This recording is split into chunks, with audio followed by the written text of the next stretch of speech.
Kopi, podcast yang membedah isu-isu hubungan internasional dari kacamata orang yang pernah katanya ada di ruangan itu. Kenalkan, nama saya Fatih. Saya Alia. Dan saya Kihan. Kami bertiga hari ini kedatangan tamu yang sangat spesial.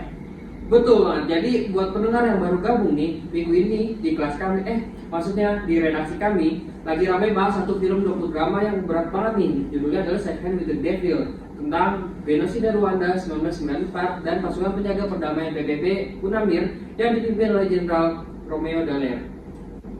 Dan untuk membahas ini dari kacamata diplomasi, kita juga nggak mau baca dari Wikipedia aja nih, dan kita juga nggak mau sok tahu. Nah, makanya kita akan undang seseorang yang katanya pernah berada di kawasan itu di era yang sama. Menyambut di studio kami yaitu Bapak Duta Besar Yadi Muhammad Zaki. Selamat datang, Pak. Ya, terima kasih atas Gimana, Pak?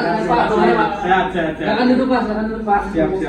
Hari ini kita akan membahas apa ya kira-kira ya? Oke nih Pak, sebelum kita masuk ke filmnya, izinkan kita untuk mengorek dulu nih latar belakang Bapak, biar pendengar juga kenal juga dengan siapa yang mereka dengerin. Boleh, tapi jangan nanya soal umur saya ya. Kenapa? Kita gak bakal bahas masalah umur kok. Jadi pertama kita bertanya, jadi Bapak dulu kuliah di mana ya? Kebetulan saya adalah lulusan S1 Hubungan Internasional di Universitas Islam Negeri Jakarta, atau yang kita kenal dengan Jakarta. Lalu setelah saya lulus S1, saya melanjutkan beasiswa S2 di Fletcher School of Law and Diplomacy Tufts University di Amerika. Pada saat saya S2, fokus saya itu di resolusi konflik dan organisasi internasional. Wah, Fletcher itu kan sekolahnya para top diplomat dunia ya Pak ya? Betul, katanya sih gitu. Tapi jujur saya lebih banyak belajar tentang diplomat dari kantin kampus sekolah daripada kelas. Karena disitulah kita ketemu mahasiswa yang berasal dari berbagai mancanegara. Semuanya pada cerita atau curhat soal negaranya masing-masing. Dan disitulah diplomasi tidak resmi sudah kita lakukan. Setelah lulus tuh Bapak karirnya gimana ya? Setelah saya lulus, saya masuk ke Deplu atau yang kita kenal sekarang dengan Kemenlu ya, pada tahun 1976. Penempatan pertama saya itu di New York di Perutusan Tetap RI untuk PBB. Jadi atas junior yang kerjanya tuh cuma fotokopi, dokumen, dan bawa-bawa map merah. Oh, berarti semua diplomat itu pasti mulai dari sana ya? Betul sekali, itu semacam ospeknya para diplomat. Setelah itu saya dipindahkan ke Jenewa terkait urusan hak asasi manusia dan Dewan Ekonomi Sosial PBB. Baru pada tahun 1992 saya ditugaskan sebagai duta besar yang merangkap 4 negara sekaligus. Kenya sebagai pos utama, lalu terakreditasi juga untuk Rwanda, Burundi, dan Uganda. Wah, merangkap 4 negara ya Pak? Itu luas banget loh wilayahnya Pak. Nah, yang orang sering bilang, ini yang orang sering nggak sadar soal diplomasi di Indonesia di Afrika. Karena keterbatasan anggaran, satu kedutaan besar kita di Nairobi itu memang mengcover banyak negara sekaligus. Jadi paspor saya itu isi cap visanya lebih banyak lah dibanding koleksi perangkonya anak SD. Oke, persis banget nih Pak, karena kan Rwanda ada di dalam wilayah akreditasi Bapak ya tadi. Seperti Bapak punya pandangan langsung soal krisis pada 1904 itu. Betul, kehadiran kami di lapangan itu memang sangat terbatas. Kami tidak mempunyai kedutaan fisik di Kigali. Jadi kami memantau itu dari Nairobi, lewat laporan UNAMIR, lewat kontak-kontak di PBB di New York, dan tentu saja lewat berita-berita yang ada. Baik, intermezzo dulu nih Pak. Sebelum kita masuk ke pembahasan yang berat-berat, hal favorit Bapak selama di Nairobi itu apa ya Pak? Seperti hal makanan. Terkait makanan favorit saya selama di sana ya, ada salah satu makanan namanya nyamakoma, daging bakar khas Kenya. Meski waktu itu perut saya juga sudah mulai protes karena kebanyakan makan daging dan kebanyakan mikir soal krisis di kawasan tersebut. Wah, berarti diplomat itu kayaknya profesinya emang dituntut buat perut yang kuat ya Pak ya? Karena kalau kita lihat tuh mereka tuh harus siap makan apa saja untuk demi hubungan yang baik. Betul, gastrodiplomasi itu bukan hanya soal teori, melainkan praktiknya tiap hari yang kita lakukan di sana. Oke nih Pak, sekarang kita akan masuk ke filmnya. Buat pendengar yang belum nonton, boleh gak sih dijelasin dulu nih latar filmnya ini apa? Jadi terkait dengan film yang kita ingin bahas itu, film ini tuh dia adaptasi dari memoirnya seorang Letnan Jenderal Romeo Dallaire, perwira Kanada yang ditunjuk sebagai Force Commander UNAMIR, United Nations Assistance Mission for Rwanda. Di awal film kita tuh bisa lihat dia diperkenalkan di markas PBB di New York, disambut oleh atasannya, lalu dikirim ke Kigali untuk memimpin misi menjaga perdamaian yang mengawasi implementasi perjanjian Arusha, semacam kesepakatan damai antara pemerintah Rwanda yang didominasi etnis Hutu dan pasukan pemberontak Front Patriotic Rwanda atau yang kita kenal RPF, yang dipimpin oleh Jenderal Paul Kagame yang mayoritasnya etnis Tutsi. Dan di film itu kalau nggak salah Dallaire sendiri bilang kalau tugas mereka itu menjadi wasit bukan pemain. Kalau nggak salah dia juga bilang gitu ya Pak, sewaktu briefing pertama sambil menunjukkan petanya. Persis, Dallaire memang bilang kita ini sebagai wasit bukan pelatih dan jelas bukan pemain.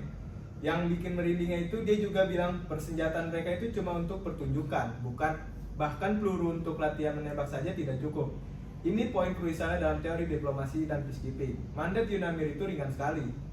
Di bawah bab 6 piagam PBB, bukan bab 7 yang memperbolehkan penggunaan kekuatan. Jadi dari awal yang udah kelihatan bahwa waktunya ya Pak ya? Betul sekali, dan sebagai diplomat begitu saya nonton film tersebut, adegan awal ini dada saya sudah berdebar karena saya tahu persis bagaimana rasanya diberi mandat yang mulia di atas kertas tapi nihil di lapangan. Nah, mulai dari sini kita telusuri babak-babak film secara berurutan. Yang pertama bikin saya kaget itu ada adegan di mana Dallaire dan timnya menemukan kejadian pembantaian 6 orang anak. Nah, terus mereka tuh diberitahu bahwa itu katanya perbuatan oleh pemberontak. Padahal lokasinya itu jauh masuk ke wilayah Hutu. Dan dia tuh juga sampai nanya, kenapa sih pemberontak Tutsi harus jalan sejauh itu cuma untuk membunuh dan memperkosa 6 orang anak itu? Nah itu dia, pada adegan yang menunjukkan mulai munculnya operasi disinformasi, semacam propaganda hitam untuk memancing kebencian antar kelompok. Dari sisi diplomasi, kita bisa mendapatkan pelajaran penting bahwa seorang diplomat atau perwira di lapangan harus punya kepekaan intelijen yang tidak boleh menerima narasi resmi begitu saja. Terus semakin diperjelas juga waktu informan bernama Javier, pemimpin milisi internal Hamoy, membocorkan bahwa ada gudang senjata tersembunyi di seluruh Kigali, bahkan di markas partai penguasa sendiri, dan katanya ada rencana membunuh 1000 Tutsi tiap 20 menit. Ya, angka itulah yang buat saya merinding setiap kali saya menonton film itu.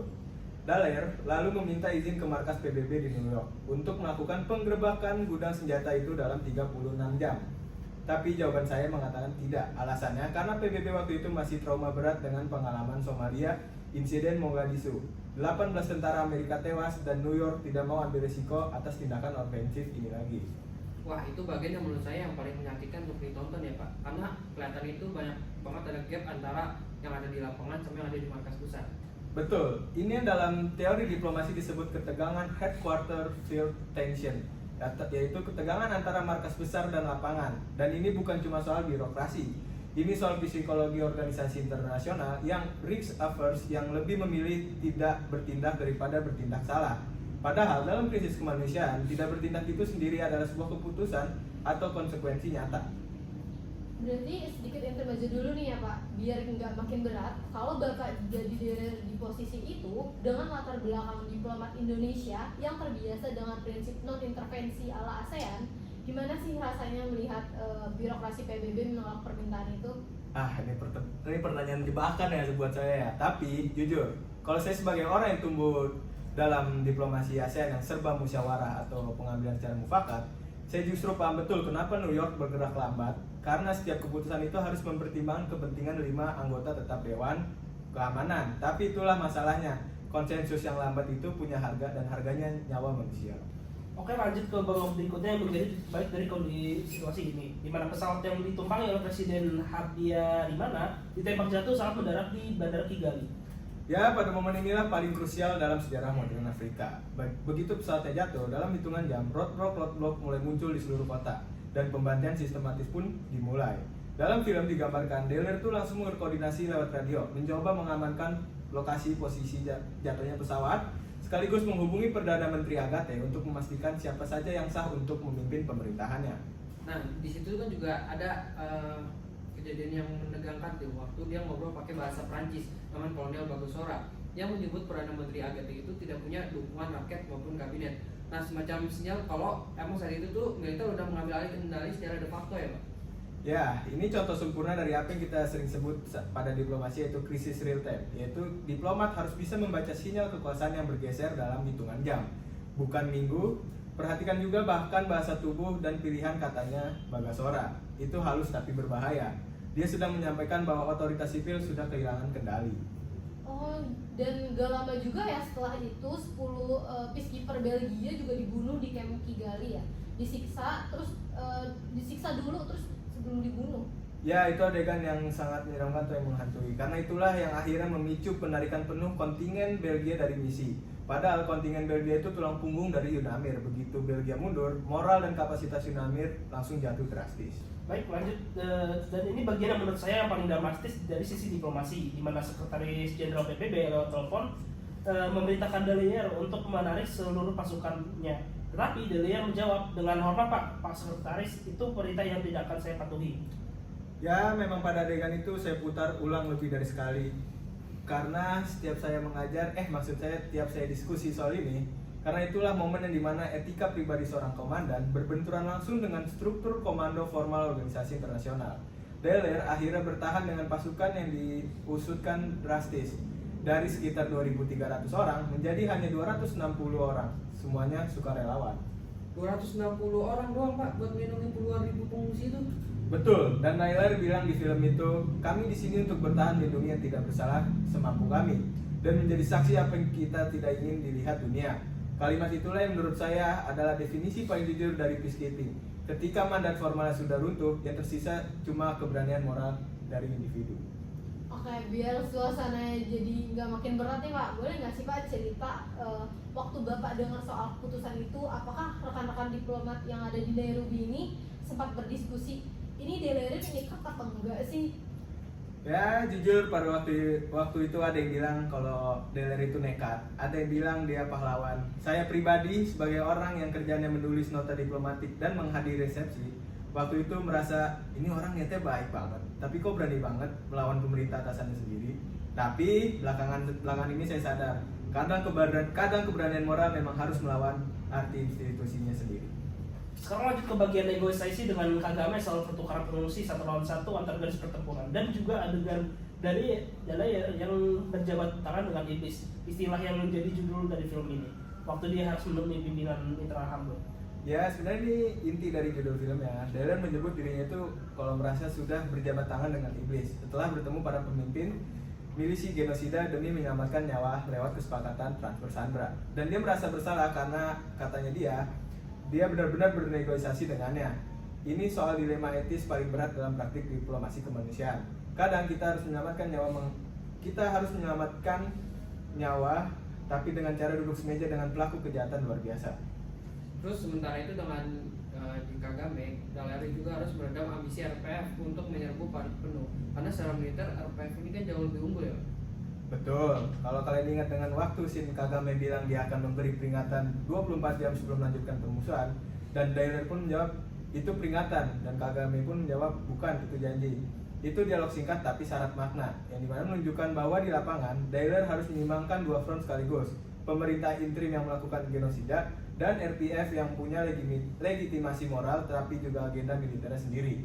Diplomasi di tengah perang saudara itu bukan soal siapa yang benar dan siapa yang salah secara mutlak, tapi soal bagaimana meminimalisir korban di setiap keputusan. Nah ini nih Pak yang menurut saya paling menyayat. Di sepanjang film itu orang-orang di lapangan sudah menyebutnya genosida. Nah, tapi negara-negara besar itu menghindari kata-kata itu. Ya, memang ada dialog seperti itu dalam film yang terdengar. Mereka sudah menghindari kata genosida sejak hari pertama, karena menurut hukum internasional kata itu mewajibkan mereka untuk bertindak. Ini merujuk pada Konvensi Genosida 1948 yang mewajibkan negara pihak untuk mencegah dan menghukum genosida. Begitu istilah digunakan secara resmi. Jadi di Indonesia, kehati-hatian bahasa diplomatik yang biasa kita anggap sebagai kesopanan, di sini justru dipakai untuk menghindari kewajiban hukum dan moral. Jadi berarti ini contoh gamblang bagaimana bahasa itu sendiri jadi alat diplomasi atau alat penghindaran tanggung jawab. Sepakat, dalam teori diplomasi kita belajar soal konstruktif ambiguitas konstruktif yang biasanya dipakai untuk menjembatani perbedaan pandangan supaya negosiasi ini bisa jalan.